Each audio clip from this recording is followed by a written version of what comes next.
इधर कौन है सब? अभी स्टार्ट किया जाए। पानी है?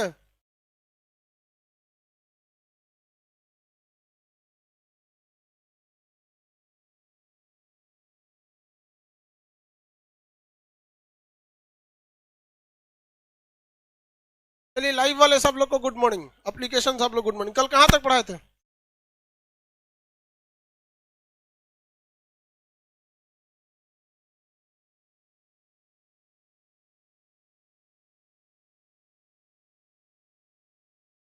इससे पहले हम बैठ रहा था। क्वेश्चन बताओ आगे आके थोड़ा सा भाई, जल्दी आप क्वेश्चन बताएंगे। आदि पुराण किस धर्म से संबंधित? बीच वाले कोई नहीं बोलेंगे, एप्लीकेशन वाले आप बोल सकते हैं। आदि पुराण जैन धर्म। कुरान इधर आगे सुनाई नहीं दे रहा, जल्दी आ अरे नहीं पीटेंगे तुमको, आओ ना, पीटना रहेगा वहां जाके नहीं पीट देंगे, यहाँ आके सुनाओ, यहाँ आके सुनाओ ना। पीटना रहेगा तो वहां आके नहीं पीट देंगे। हाँ बस सुनाइए, नहीं पीटेंगे आपको। आ, महात्मा बुद्ध की पूरी जीवनी किस किताब में है?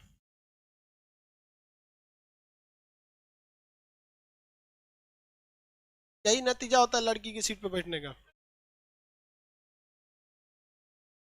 बताओ भैया, एप्लीकेशन वाले, महात्मा बुद्ध की पूरी जीवनी की चर्चा किसमें है? अरे पूरी जीवनी विस्तार से, ललित विस्तार, महात्मा बुद्ध से संबंधित 200 कहानियां, जातक। ये दोनों यही रुको लो, कहाँ ले?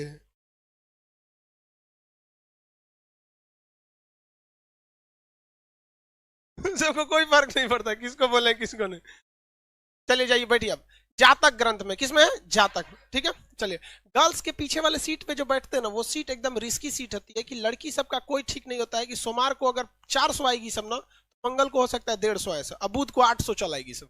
उन लोग का कोई सीक्वेंस नहीं होता है, इसलिए वो सीट छोड़ छोड़ के बैठेंगे। अब आगे पढ़ाते हैं। देखिए बाबू, हमने आपको जैन साहित्यों के बारे में बता दिया, बौद्ध साहित्य के बारे में बताया। ऐसा नहीं है कि केवल इतना ही जैन साहित्य है और इतना ही बौद्ध साहित्य है, इसके बारे में और भी जानकारी पूछता है कि त्रिपिटक की रचना कब हुई थी, या फिर इसमें आपका जैन धर्म में भी पूछेगा कि जैन संगीतियां कब हुई थी, बौद्ध संगीति कब हुई थी। संगीति का मतलब होता है सम्मेलन, बट वो टॉपिक जो हो जाएगा ना, स्पेशली वो जैन धर्म से रिलेटेड हो जाएगा, ना कि जैन धर्म के किताबों से रिलेटेड हो जाएगा। इसलिए इसके बारे में एक बार और आपको चर्चा करने को मिलेगा आगे जाके। लेकिन यहां आप लोग को जैन साहित्य और बौद्ध साहित्य में कोई दिक्कत नहीं है, किसी को कोई दिक्कत नहीं है। अब हम लोग कौन से साहित्य की ओर बढ़ते हैं? ब्राह्मण साहित्य। कौन सा साहित्य? ब्राह्मण साहित्य। तो ब्राह्मण साहित्य को हम हिंदू धर्म से रिलेटेड कह सकते हैं। ब्राह्मण साहित्य किससे संबंधित? हिंदू धर्म। देखिए, हिंदू धर्म में सबसे बड़ा एक चीज क्या है, रिस्ट्रिक्शन ये है कि धार्मिक पूजा पाठ ब्राह्मण ही करा सकते हैं। हालांकि ऋग्वेद में ऐसा नहीं था।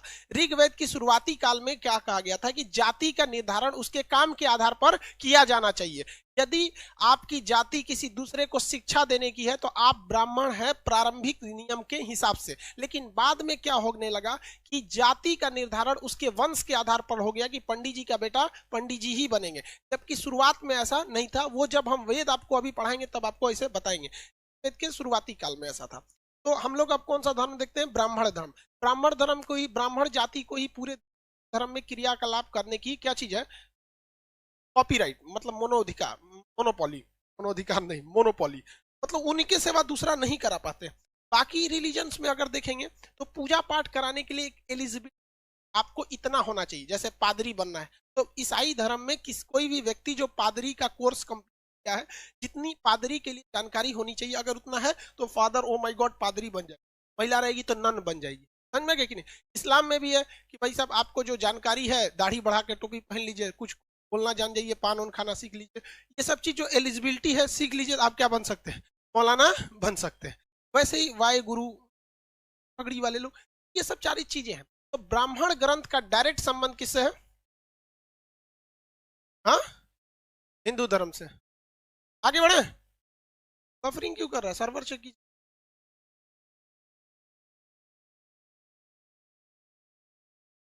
हाँ,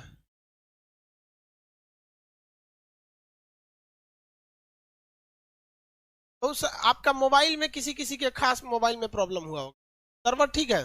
एक्चुअली हम एक जगह रुक गए हैं ना, तो लड़कों को लगता है कि हम मतलब बफरिंग कर रहा है। अरे यार बोल तो, हम ऐसे चलते रहे हैं। लो अब नहीं ना बफरिंग, हाँ करा, ठीक हो गया। अरे बकलोल कहीं का, ठीक हो गया यहाँ पे। एक से एक होशियार है सब, करा ऐसे ठीक हो गया, अरे ठीक था ही। चलिए उसको लगा, ठीक है।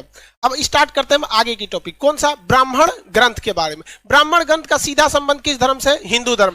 हिंदू धर्म में सबसे प्रमुख किताब जो शुरुआत में लिखी गई थी वेद, और वेद को अच्छे ढंग से पढ़ने के लिए बनाया गया था उपवेद, उपवेद के बाद वेदांत, वेदांत के बाद वेदांग, वेदांग के बाद आपका आया था ब्राह्मण ग्रंथ। तो केवल वेद तो डायरेक्ट समझ में नहीं आएगा, किसी को वेद नहीं समझ में आएगा, इसलिए देखिए हम लोग को वेद पढ़ना भी नहीं है पूरी तरह से, वेद में क्या है बस वेद के बारे में जानकारी रखना है। तो वेद आपने कितना सुना है, 4 वेद सुना है। 5वां वेद किसे कहते हैं, पुराण को, पुराणों को हम क्या कहते हैं, 5वां वेद। हालांकि क्वेश्चन पूछेगा वेदों का वेद किसे कहते हैं, तो पुराण को कहा जाता है। वेद जो थी भैया, वेद की रचना जो थी ये किसी मानव ने नहीं किया, इसलिए इसे अपुरुषय कहते हैं। क्या कहते हैं, अपुरुषय। देखिए पुरुष शब्द जो होता है ना, संस्कृत में पुरुषार्थ का अर्थ अलग होता है। पुरुषार्थ का अर्थ ये नहीं होता है कि आप पुरुष और महिला में बांटता है। पुरुषार्थ का मतलब होता है किसी दूसरे के काम में आ सकते हैं या नहीं। जैसे शिक्षा दे रहे हैं तो पुरुषार्थ की मतलब पुरुषार्थ एक अलग शब्द है, उसको महिला पुरुष से मत जोड़िएगा। तो क्या वेद की रचना किसी मानव ने किया है, नहीं, इसलिए वेद को हम क्या कहते हैं, अपुरुषेय।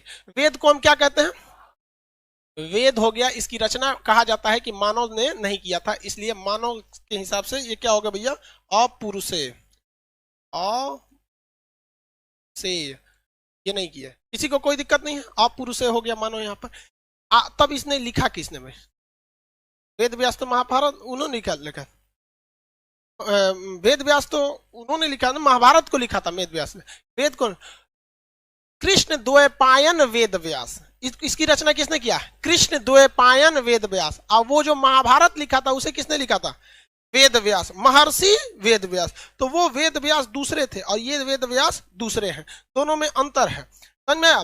तो इसकी रचना तो किए नहीं है क्योंकि ये भगवान ने तो किया नहीं था, इसको संकलन किया गया है। भगवान के उपदेशों को क्या किया गया है, लिख के संकलन कर दिया गया। किसमें किया गया, संकलन किया गया। तो इसका संकलन मतलब कलेक्शन, संकलन, संकलन किसने किया है, कृष्ण द्वैपायन, कृष्ण द्वैपायन वेद व्यास, आगे वेद व्यास जोड़ देंगे, कृष्ण द्वैपायन वेद व्यास, संकलन करता कृष्ण द्वैपायन वेद व्यास। आगे बढ़ जाते हैं, किसी को कोई दिक्कत नहीं। शुरुआत में वेद 3 थे, बाद में एक और जोड़ के टोटल कितने हो गए, 4। कितने हो गए, 4। हालांकि जो चौथा वेद था अर्थर्ववेद, इसे बहुत बाद में लिखा गया है। तो तीनों वेद की रचना होने के लगभग 400 से 500 साल का गैप हो गया इस वेद को लिखने में। इस गैप में 5-6 पीढ़ियां चली गई, जिस वजह से शुरुआत में वेद 3 ही थे, इसलिए वेद त्रयी कहा जाता। त्रयी मतलब 3। आज न 4 वेद हैं, आज कितने वेद हैं, 4। तो 4 वेद आज हैं, 4 वेद, लेकिन पहले कितने थे, 3। तो वेद त्रयी, वेद मतलब क्या था भैया, किताब, वेद त्रयी, त्रयी मतलब क्या हो गया, 3। अब क्वेश्चन आएगा कौन सा वेद है जो वेद त्रयी में नहीं है, तो सिंपल सी बात है, कौन सी वेद नहीं है, कौन सा वेद, अर्थर्ववेद। अर्थर्ववेद की रचना कब हुई थी, बहुत बाद में हुई। अर्थर्ववेद की रचना बहुत बाद में हुई, इसलिए इसे वेद त्रयी में नहीं रखते हैं। 2 वेद कौन बोलता है बेवकूफ, टाइप तो कम से कम एप्लीकेशन वाले सही से किया करो। म्यांमार में क्या हो रहा है सर, उसको बता दीजिएगा भाई, म्यांमार की बात यूट्यूब पर होगी, अभी एप्लीकेशन पे पढ़ाई की बात। म्यांमार में से जो आंग सान सू की को हटा दिया, वो का वहां पे भारत सरकार को तत्काल एक्शन लेना चाहिए।